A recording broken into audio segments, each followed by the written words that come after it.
So for the content analysis, I decided to analyze Americans with autism spectrum disorder and how they're portrayed in television shows.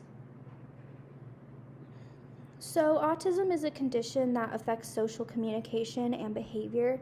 It has become more common in recent years, and as a result, movies and TV shows featuring characters with autism has grown in popularity and is reaching a wider audience.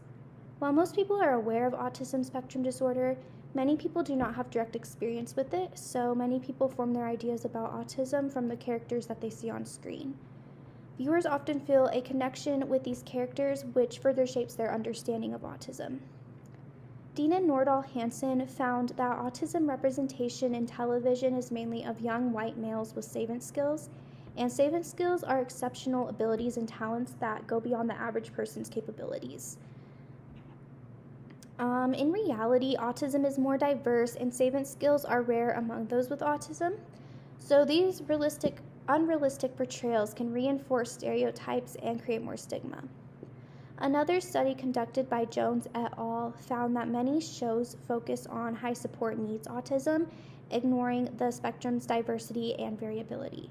They also found that autistic characters are often depicted as burdens or plot devices rather than whole individuals. Because of this, the fictional portrayals showed minimal impact on improving autism knowledge among the participants in their study. But movies and TV can help people understand autism better if it's done correctly. So it's important for these portrayals to be accurate and inclusive. More diverse and realistic depictions can help reduce stereotypes and promote greater acceptance among people and understanding of autism in our society. The reason I chose to look at television shows is because they develop characters and storylines over multiple episodes and seasons, which allows for more exploration of the characters and complexity compared to the shorter format of movies. Those who are watching have more time to connect with and understand the characters in TV shows as they evolve over time. And TV shows also have a significant cultural impact. They influence trends, discussions, and societal norms. They contribute to cultural trends and influence popular language and slang. And memorable catchphrases, character quirks, or iconic moments from shows can become part of everyday conversation and pop culture references. For the 10 media samples, I wanted to find shows that had characters with a confirmed diagnosis of autism because I wanted to make sure that the show was actually trying to represent autism. Characters like Sheldon from The Big Bang Theory have autistic traits, and people speculate that he has autism, but the creators of the show have not explicitly stated that they have the disability. So I had difficulty finding American shows that fit this criteria, so my options were a bit limited. Therefore, I have shows that center autism and shows that feature autism, which I decided to put into two different categories. For each show, I made observations on 4 things.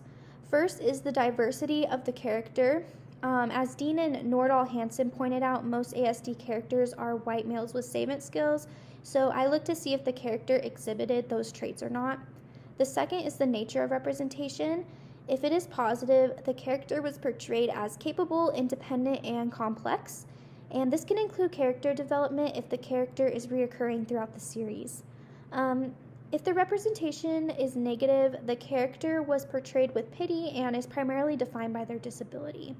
If it is neutral, there was no significant emphasis on their disability and therefore has little to no impact on viewers' perception of ASD. Next, I examined whether ASD is a central or incidental trait for the character. If it is a central trait, that means that ASD was a major part of the storyline. If it is incidental, ASD was not the focal point of the character's narrative in that episode. The final thing I observed was how others interact with the character. I looked at the relationship between the characters and if the interaction or reaction to ASD was positive, negative, or neutral. I did this because different types of interactions can convey varying messages about ASD, which can influence the viewer's perception about the condition and how it impacts other people around them.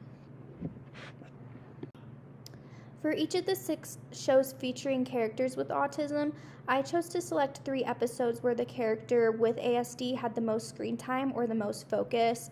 That way it allowed me to gather more detailed information and insight on the character compared to the other episodes.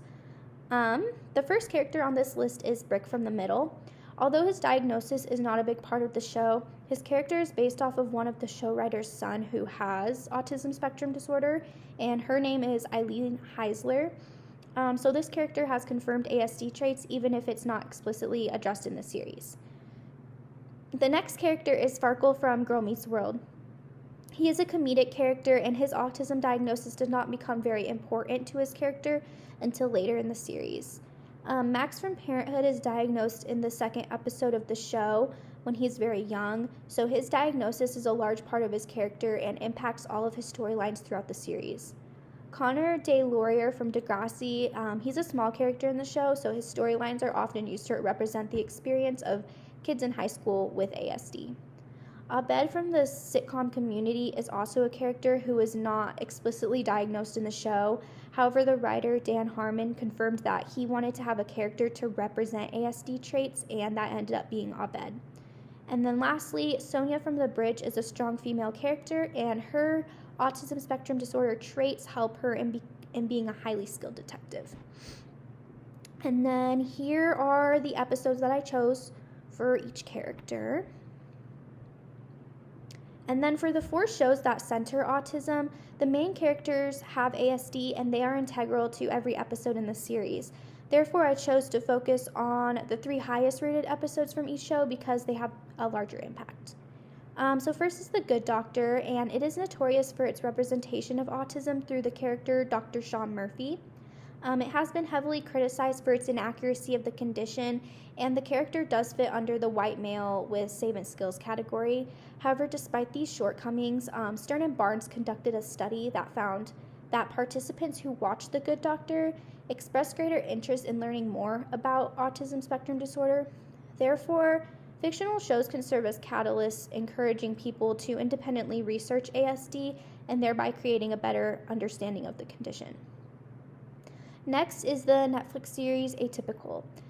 This show focuses primarily on social challenges and sensory sensitivities such as aversion to loud noises and certain textures. It also explores family dynamics, mostly between the siblings, but also between him and his parents as well. And then Everything's Gonna Be Okay features 2 main characters in the same family who are diagnosed with autism. The show explores the family dynamics and highlights the importance of self-acceptance and acceptance of others. Finally, the show As We See It follows the lives of 3 young adults with autism as they navigate the challenges of living together.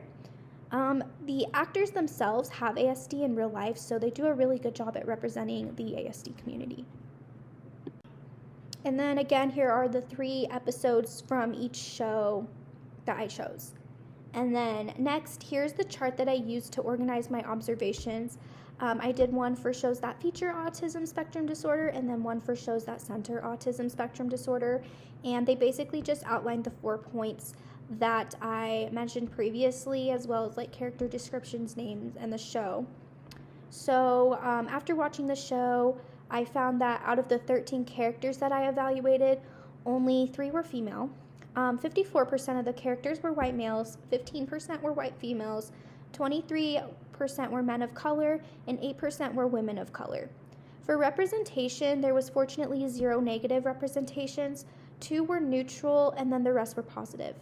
For most of the characters, ASD was a central trait. For the other 31%, autism was an incidental trait.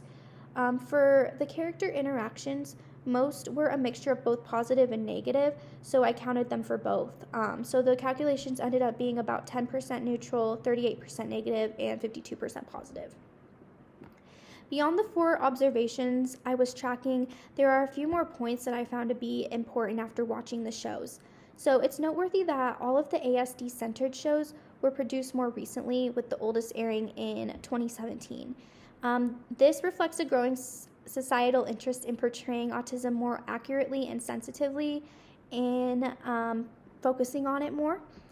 And the overarching goal of ASD-centered shows is to portray autism authentically, so therefore many of the characters had realistic traits, struggles, and storylines that could resonate with the experiences of people on the spectrum and their families. Among the characters analyzed, only 4 out of the 13 exhibited savant-like abilities. Some of these shows were made after Dean and Nordal Hansen's research, So it appears that there is less of the white male with savant skills stereotype, at least in the shows that I watched. And it could have changed in the past 3 years, but I also had a very small sample size. A significant observation is that 9 out of the 13 characters showed variability in their interactions with others, displaying both positive and negative aspects. This variability mirrors real-life experiences and shows the complexity of social interactions for individuals on the spectrum, and it also avoids oversimplifying their experiences. The majority of characters, which was 10 out of 13, were portrayed positively. They were depicted as having their own lives and engaging in activities independently, while also occasionally needing support. This portrayal emphasizes their strengths and agency, countering the stereotypes that portray people with autism as solely dependent or incapable. Finally, 4 of the 13 characters were casted by actors who are diagnosed with ASD in real life. This helps portray aspects of the condition more accurately. There were a few limitations with the study I conducted. First, analyzing only 10 media samples is not representative of the entirety of ASD portrayals on TV. If the study was to be replicated, researchers should have a larger sample size. Next, only focusing on 3 episodes per show doesn't exactly capture the full complexity of how autism is portrayed across the entire series, and does not account for how representations of autism might evolve within a series. The representations could change from season to season or as the times change throughout the years that the show has been airing. If replicated, the entirety of each series should be analyzed. Finally, my evaluation of characters' diversity, representation, and interactions was not a very standardized system and could have some subjective views influencing the outcome. So for the future, multiple researchers would have to be part of the study to make sure bias isn't a factor. And to expand on this research, researchers should use participants and surveys to directly measure if each show influences people's portrayal of autism, and possibly consult experts on autism or people with ASD themselves. So, in conclusion, although TV shows appear to portray ASD more accurately and sensitively, there are still some areas of issue. First is the diversity of characters. In my analysis, about 70% of these characters were white and 77% were male. There is a lack of representation for people of color on the autism spectrum as well as women on the spectrum. I also noticed that characters who were portrayed by actors with a real ASD diagnosis had more accurate representations of the condition. Therefore, finding more actors who have direct experiences with ASD creates more realistic representations and more understanding of the complexity and uniqueness of the people who have ASD. Finally, the 2 shows that had the best representations of autism in my list were the least well known. They are Everything's Gonna Be Okay and As We See It, which were the shows that had the ASD actors in them. So if you're interested in seeing a good portrayal of autism spectrum disorder, I would recommend watching those shows. And then here are my references, and thank you for watching.